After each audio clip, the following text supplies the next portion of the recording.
What's going on, guys? It's your boy Jesse D123 back with another video, and in today's video we're going to be bringing you guys the best cards to use in the new Milestone Hurlers event.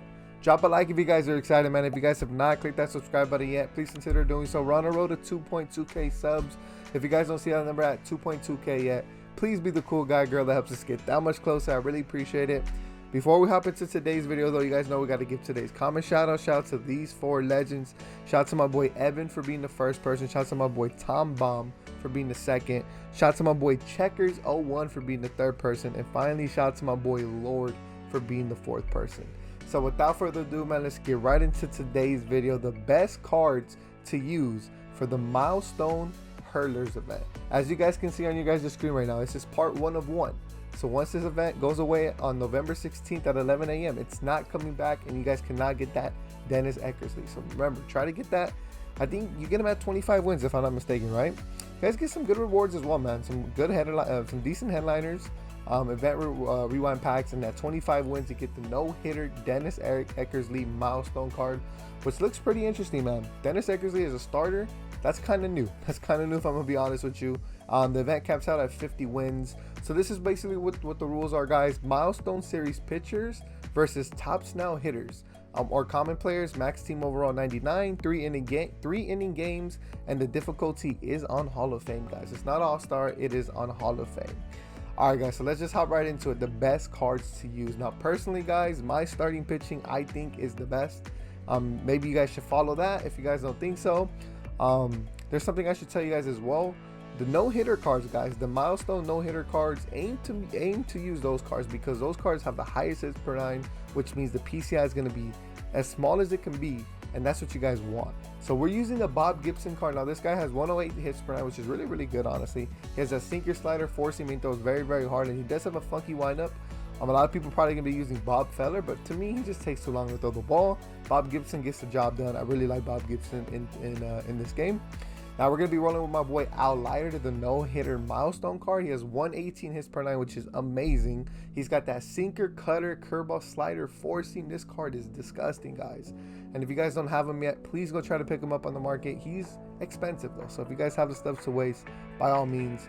Then we have the Justin Verlander no-hitter card. You guys see maxed out hits per 9, four-seam, 12-6 circle change, slider, and a cutter.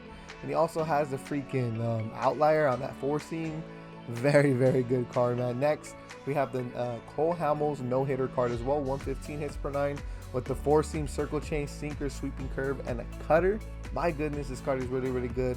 And to round it all out, we have the Fernando Valenzuela no-hitter card as well with the 116 hit per 9 screwball, four-seam, curveball, and a circle change. So as you guys can see, man, like I said, no-hitter milestone cards for the pitchers are the way to go because the hits per 9 are very high.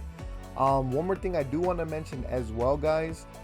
Try to have as many left-handed pitchers as possible because a lot of the tops now cards that are good and a lot of them that people are going to be using are left-handed hitters. So you guys want to have that lefty-lefty matchup, and hopefully it's always going to be in your favor. So make sure you guys have more left-handed pitching than right-handing, at least in the rotation, because when it comes to the bullpen, there's not many options. So let's just jump right into that. So the bullpen is looking like this, guys.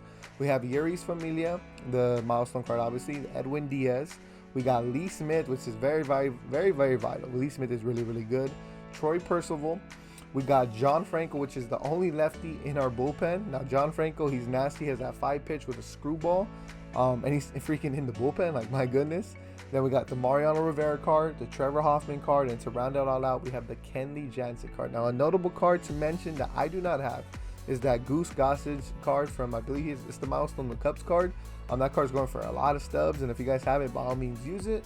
But I don't have it, so this is what I'm rocking with right here. This is what we're looking at.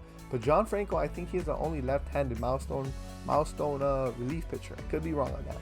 You guys could use commons, but honestly, I don't know too many freaking commons that have a funky windup. If you guys know any commons that have funky windups, please comment them down below and let us all know. Put us all on. I'll pin your guys' comment. I'll like it. I'll comment back, of course. But let us know, man. Any funky any funky arm throwing pitchers that are common players, let us know down in the comments. Now let's jump right in, man. So for the catchers, this is what we're rocking with. We got Yasmani Grandal, which should be your starting catcher, and we have Gary Sanchez. Now Gary Sanchez is very important to be on your bench, because if there's a situation where Yasmani gets a hit, let's say a double, and Yasmani has 3 speed, guys, and if you guys want to platoon him, bring in Gary Sanchez. Gary Sanchez has 28 speed. I mean, that's not the best, but it's better than 3 speed, you know, so you guys could always do that. It's always important to have 2 catchers on the team, I feel like. Now we're moving on to first base. Now hear me out, guys, hear me out. A lot of you guys might be using this Brandon Bell card, which is very, very good, and I would use it, honestly. Or this Luan Diaz card, because he's very, very good as well. But I'm rocking my boy Brad Miller. I'm rocking my boy Brad Miller at first base, because I'm trying to get this man parallel 5, and this man can play literally every single position except for catcher and pitcher. So that's what I'm rocking with at first base. Second base, it should be locked down, guys, right here with Jazz. Jazz Chisholm should be your second baseman. He'll get the job done. Amazing, amazing card. Love this card, bro. And then I have Dylan Moore on my bench, because he kills lefties. 93 contact against lefties with 115 power against lefties. If I'm not mistaken, he has the most power against lefties on my squad. So please have this man on your bench. Now we're moving on to third baseman. We're using Mike Moustakas, guys. And I also have to know something right now, but let me talk about Moustakas. So Moustakas, amazing, fielding is good. My boy Chris is telling me to tell you guys, honorable mention could be Joey Wendell, just because he has high contact against righties. And obviously you guys know we're playing a Hall of Fame, so you guys want to make sure that PCI is as big as possible. You guys want to have the most contact possible as well. So another thing to counteract, remember I told you guys are probably going to have a lot of left-handed hitters. There's a couple switch hitters, guys, and they come along in the shortstop position. Now my shortstop, best shortstop, I think, this Dansby Swanson card. I hit nukes with this card. This card is amazing. Please give it a try. He's my shortstop. A lot of people are going to be using this Tim Anderson card, which is a very, very good one, but I just don't like his swing. But the 2 switch hitters that could be little dark horses are Jorge Polanco, very, very good stats. Defensively, he's okay, but he's a switch hitter. And then we have Andrew Velasquez for the Yankees. Now, he's like Polanco, except he has better fielding, so he's a switch hitter as well. Keep that in mind. He could play secondary positions, but keep an eye on these 2 as well if you guys are not feeling Dansby or Tim Anderson, because they could be some nice dark horse picks. Now we're moving on to the outfielders. Eddie Rosario, this man is on my bench. You guys see the stats against righties. That's why we have him. Lars Nootbaar, he's my starting left fielder. Very, very good. 85 fielding with 63 speed and 88 reaction. Should be able to hold it down up there. And as you guys can see, maxed out contact against righties, which is very, very important. Moving on to center fielders, we're using Garrett Hampson. This man has 90 fielding with 93 reaction and 97 fielding. This man's going to be the anchor for your defense in center field. Got to make sure he's your center fielder. And again, high contact against righties, as you guys can see, and even against lefties as well. No other center fielder we're using. And then the last but not least, we have Yoshi on our bench. This guy kills righties, as you guys can see. 100 contact against righties and 120 power against righties. You guys want to make sure this man's on your bench as a pinch hitter for sure. Now Michael Comfortal should be your starting right fielder. Just look at his stats, man. 118 contact against righties, 125 power against righties, 93 contact against lefties with 101 power against lefties. He does have 76 fielding with 79 reaction and only 47 speed. But it's okay, man. His bat will make up for it. Trust me. Trust me, guys. He's already hit so many nukes for me. He's amazing. Now, Joe Adell should be on your bench, because just in case you want to platoon, let's say, for example, Comfortal gets a base hit, but he only has 47 speed, right? You want to get a little more speed on the bench. Go ahead and throw your boy Joe Adell in with 95 speed, and he can take over right field. He's got that 90 fielding with the 87 reaction with the 95 speed. Should be very, very good for you guys.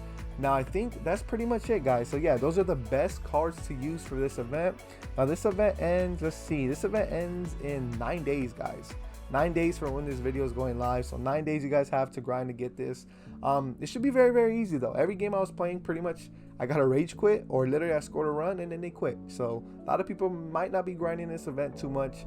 But yeah, man, so I'm excited to get this Dennis Eckersley. I'm excited to get all these free packs, because why not? It's on Hall of Fame difficulty though, so good luck, because it can be very, very hard. But yeah, guys, so hopefully you guys enjoyed today's video, man. Drop a like if you guys did, and I'll see you guys in the next one. It's been your boy Jesse D123, and I'm out.